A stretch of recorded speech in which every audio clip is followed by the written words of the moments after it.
So, first of all, what would you think of a factory where only about 15% of the people in the factory got a paycheck for being there and for doing the work?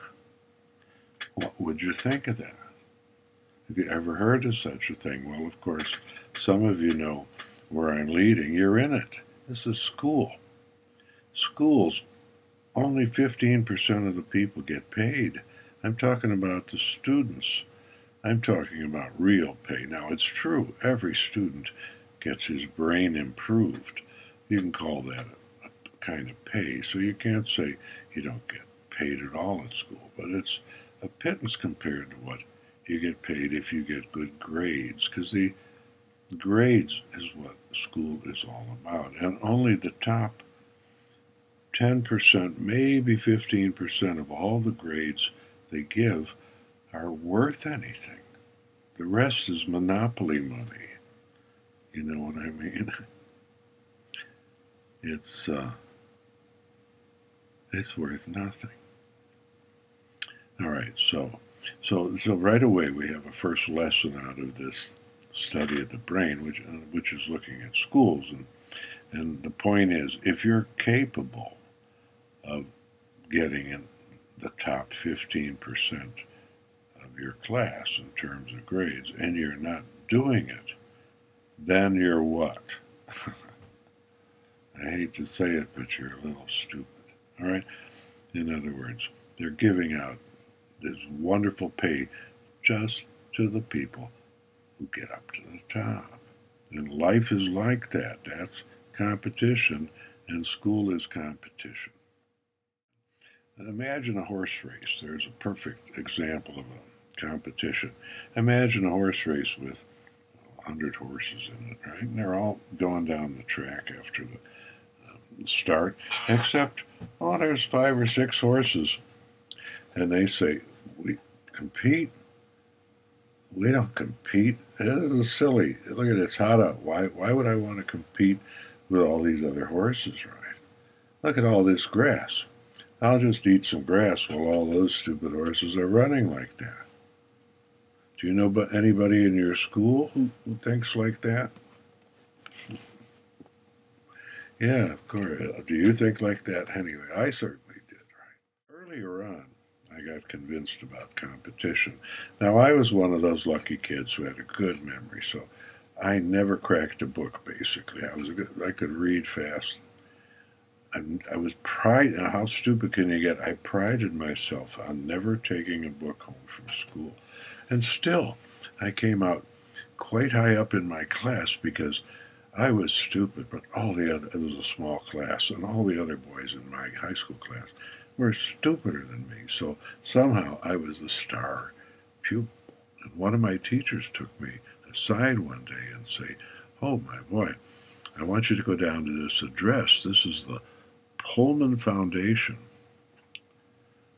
And I went down there, and as a result of this, I got to go to France for a year, all expenses paid.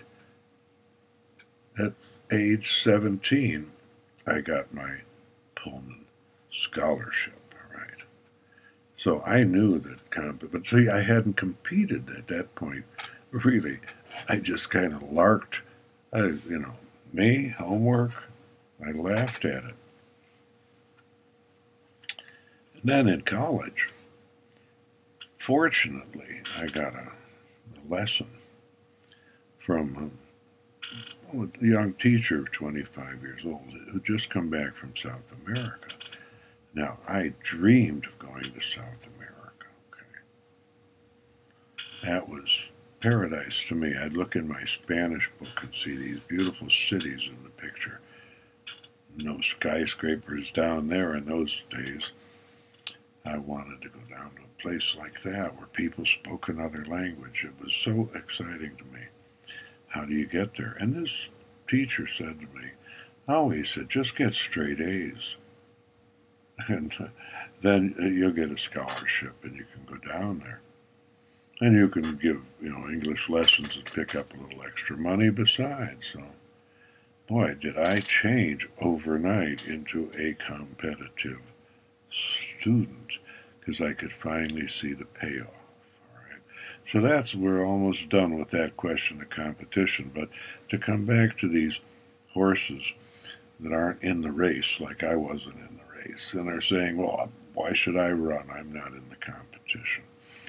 Uh, well, first of all, there's the horses that are running and the horses that are just eating grass. Who's having the most fun? Okay. The ones who are competing and in the race with everybody else are the ones who are out there eating grass. All right. Who's enjoying themselves the most? So just start with that. All right.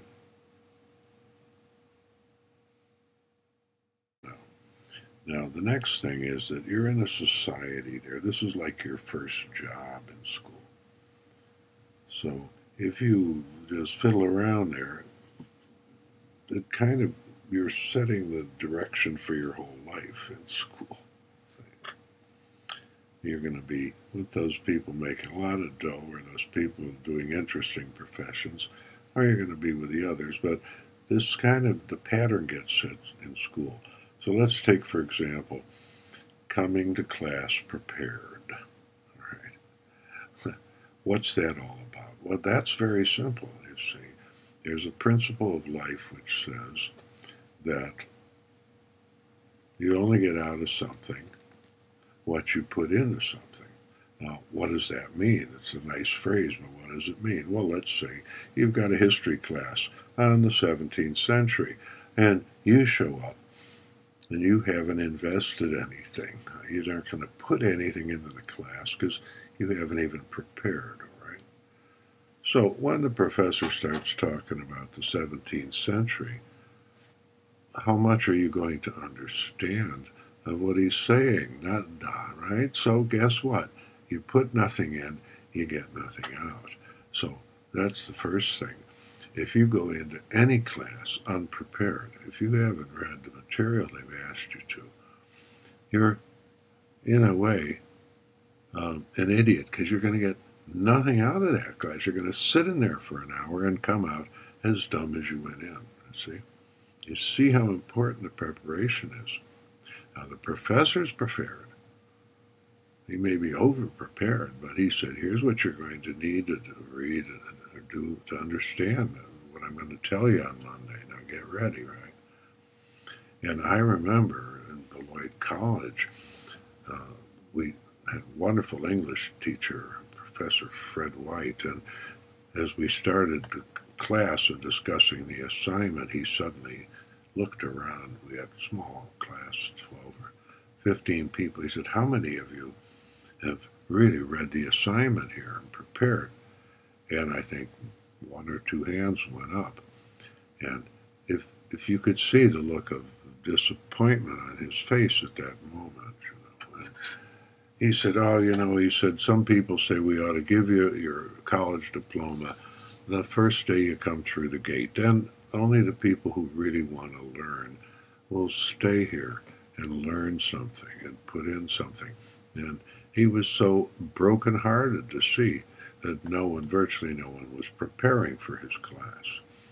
All right, and that's something to bear in mind. So there's not only the question of getting in and putting in and getting out, but there's also the question of simple courtesy, a forgotten concept to some people, but it's really rude if I say we're going to meet on Monday and I'd like you to get ready by reading this and you show up without it.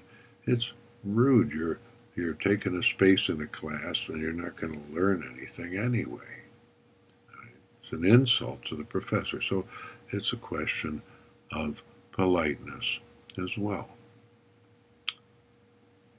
So there you have the essence of school, basically. The first step being it is a competition and you want to run as fast as you can. You don't just want to stand around there and eat the grass.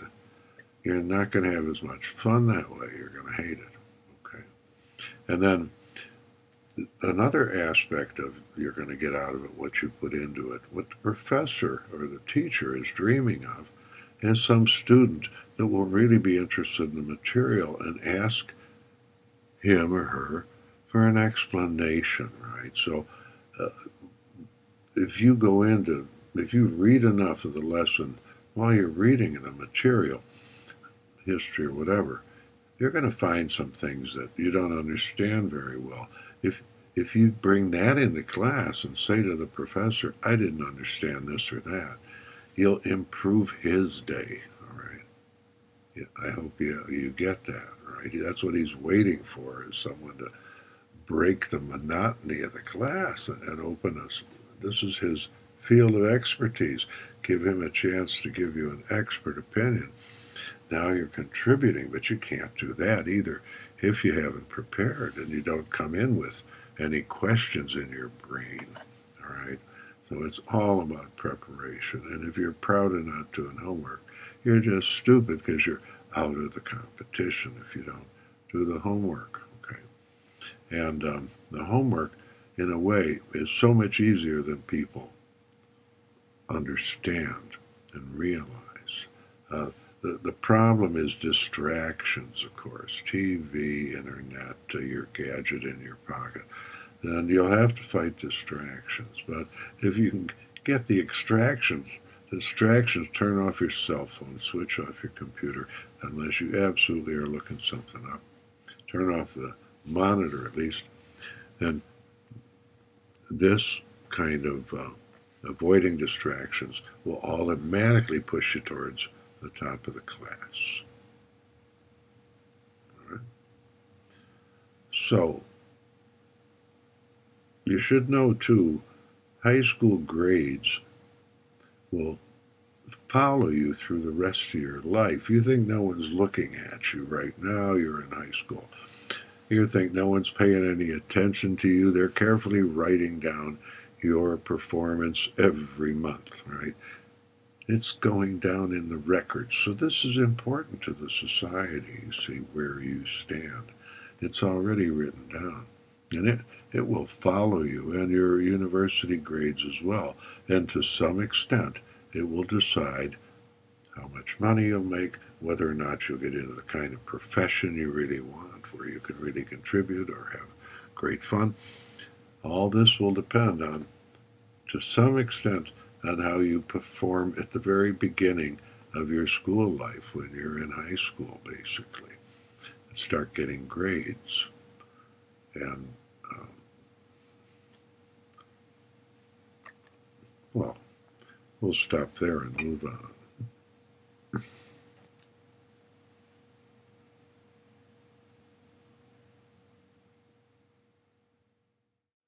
So now let's start looking at the brain itself.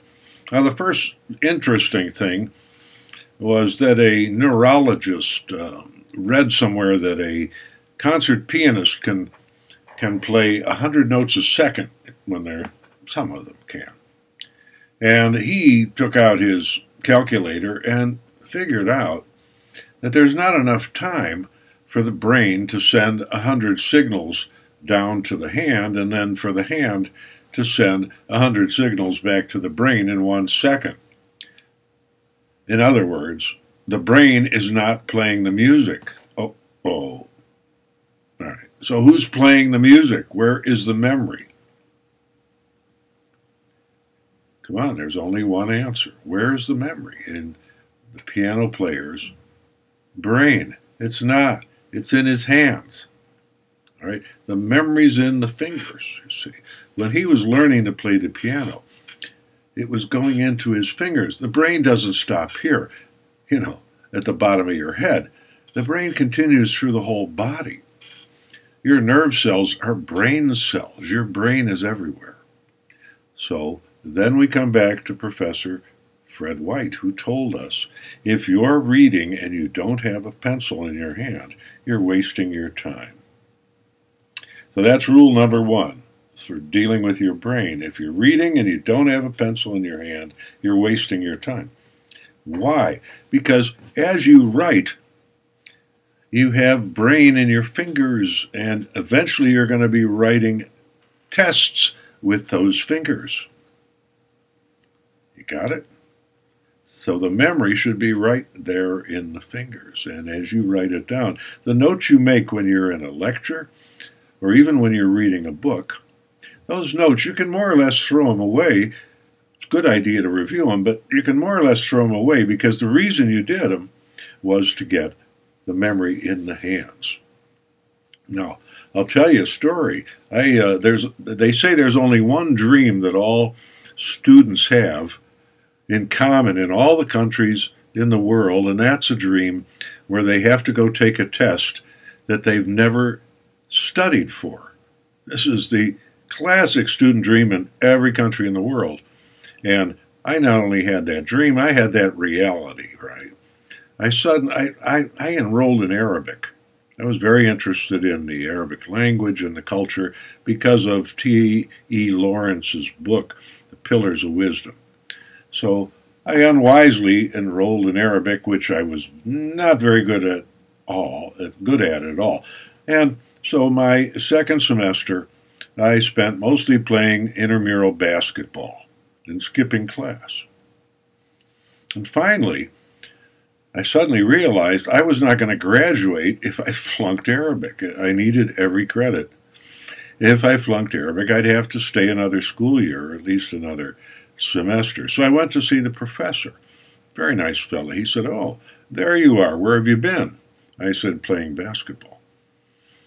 Honesty always works. And he said, "Yes, well, what can I do for you?" And I said, "Well, if I got like a B on the final, would you pass me?" And he laughed and said, "If you get on a B on the final, I'll give you a B. Don't worry about that." So I went home, and my Arab text was Arabic on one page, English on the other, the translations, right? And I knew the whole final exam was going to be translating stuff that was in that book. So what did I do? Remember what I was just telling you about the fingers and all that, right? Come on. How did I deal with this problem? How did I keep from flunking Arabic since I'd never been to class and I'd never cracked the book? Well, I copied the book. I took 2 days, maybe 3, and I copied the whole book, all the English and all the Arabic. Every page I went through, it was about 100 pages of English, 100 pages of Arabic. It took me about 18 hours. Started all over again. So when I went into the final exam, I had written every answer in the test already, twice. And guess what? It worked.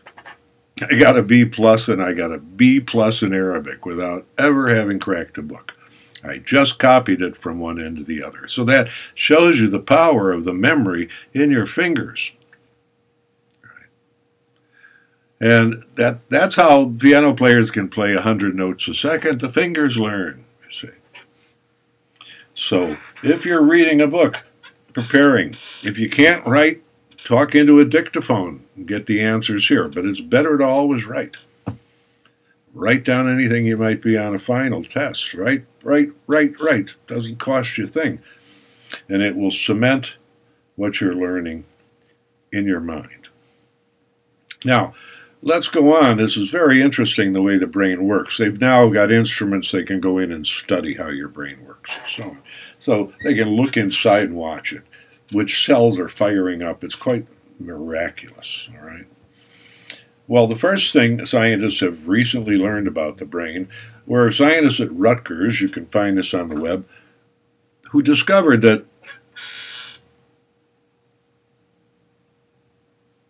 no matter how old you are, you get thousands of new brain cells in your brain every day. Thousands.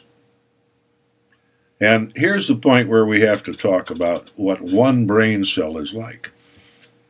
They used to have an actual drawing of one brain cell in the Museum of Science and Industry in Chicago when I was a kid in the 1940s. And that one brain cell must have had 10,000 connectors to connect to other cells. It was like the most complicated tree ever made by God. That's one brain cell. And that's why that brain cell is so powerful.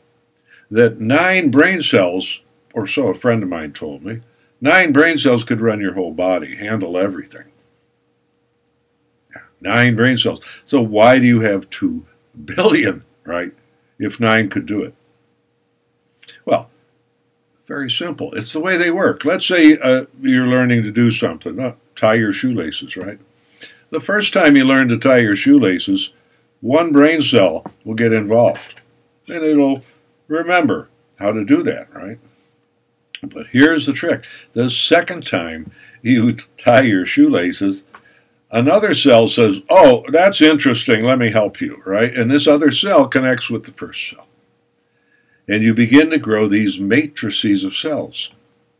So each time you repeat, each time you do something, more cells join in. And these families of cells are matrices, these little bunches, and they can see this on the instruments. They grow, right? So that's when you see a basketball player like Michael Jordan or any one of the greats. How did they get so good? Well, they've got, for every shot they do, they've got not 1 brain cell involved. They've been playing so long, they've got 10,000 brain cells helping in that shot, you see. And dribbling. They got thousands of brain cells that know how to dribble. Because any activity you repeat, the brain loves it and more cells get involved, right? And of course, that goes for your study as well. When you go into a book the second time and start reading it, other brain cells go, oh boy, this is reading, yeah, let us join in here. This is interesting, right? So you have these matrices, these baby brains, you might call them, growing in your mind. So how good is your brain? It's as good as Einstein's. Now, recently I've seen on the web, oh, we've been studying Einstein's brain, and this was different and that was different, but it's very small differences, right? One of the first things they discovered about Einstein's brain after he died was it was nothing special, really, in terms of physical. It's more or less like yours.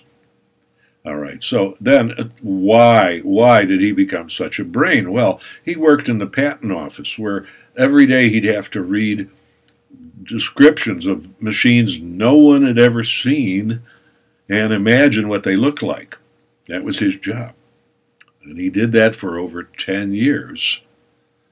And he developed this enormous part of his brain that could look at figures and numbers and descriptions and see the model.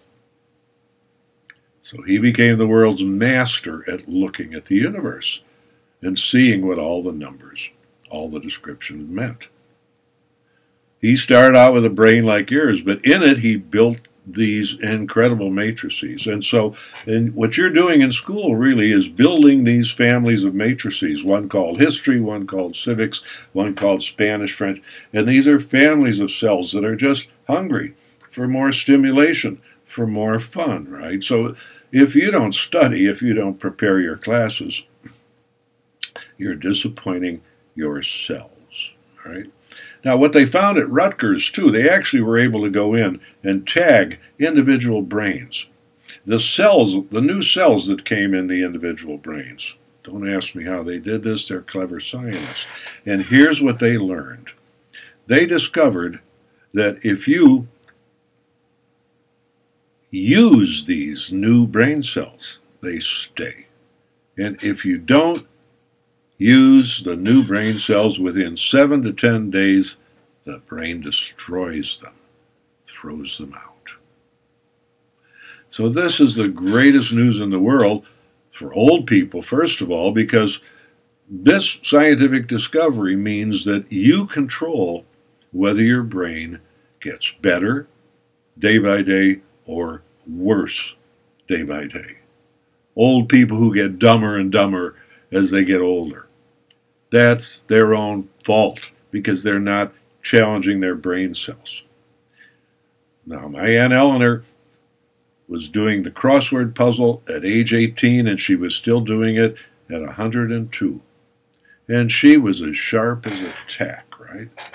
Because every new brain cell that came into her brain, every day she'd pick up the pencil, attack a puzzle, the brain cell found a challenge, and it stayed. And her brain grew all her life. This is also true for young people again. Are you going to get smarter today? You're going to school for 5 or 6 or 8 hours. Are you going to come out of there smarter, or are you going to come out of there dumber? Are you going to use the new brain cells that were put in your head this morning by challenging them, preparing the class, challenging them by paying attention in the class and contributing to the class? Are you going to get smarter today, or are you going to get dumber today? It's in your own hands. The scientists at Rutgers have proved this now.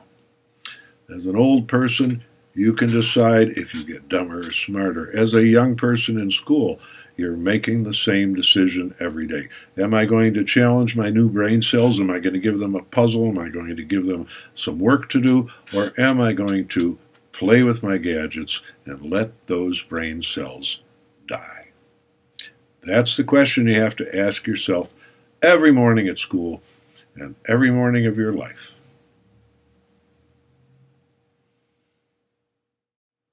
All right, so let's wrap it up at this point. I think I've imparted to you everything you really need to know to get a lot more results out of your own brain.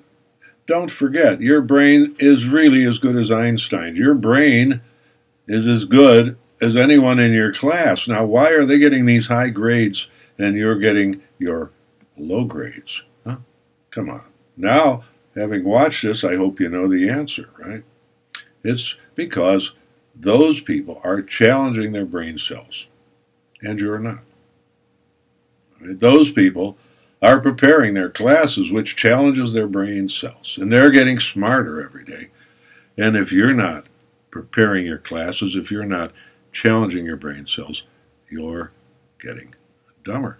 It's your choice. That's what I'm here to tell you. Now, on the question of assignments at school, I have a daughter in King's College in London at the moment, and she's complaining because she's getting too many reading assignments. The left hand doesn't know what the right hand is doing. One professor doesn't know what another is assigning. She's getting 5 or 6 hours of reading a day, or so she says. Now, the question is, how do you deal with that? And fortunately, I've gotten some advice on that. Everybody has too much to read. I mean, that's modern life, right? So how do you deal with that, okay? What you're after is to get the model, how it's built, what's the logic. So what you do, if it's a book, you read the first chapter and the last chapter, and you look at parts in between, the table of contents, and try and get an understanding of where the book's going, where it starts, where it ends. This will take you much less time than reading the whole book, but now you understand the model of the book.